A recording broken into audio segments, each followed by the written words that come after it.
২-১ গোলের জয়। খেলা শেষের বাঁশি বাজার আগেই টার্ফ মোর স্টেডিয়ামে শুরু হয়ে গেল উৎসব।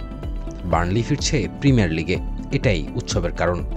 তবে উৎসব করতে গিয়েই ভদ্রতা এবং সৌজন্যবোধের সকল মাত্রা ছাড়িয়ে গেল বার্নলির সমর্থকরা।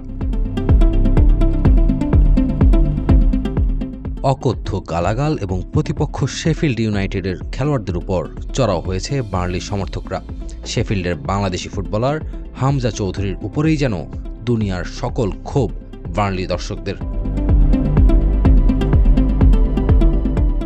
তবে ঠিক কী কারণে এমন পরিস্থিতি তৈরি হয়েছে তার ব্যাখ্যা এখন পর্যন্ত দিতে পারেনি ব্রিটেনের গণমাধ্যমগুলো।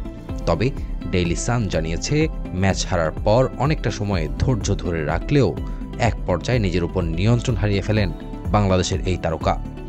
সমর্থকরা একটা পর্যায়ে হামজার একেবারে কাছাকাছি চলে আসলে তিনিও পাল্টা এগিয়ে যান বার্নলি সমর্থকদের দিকে।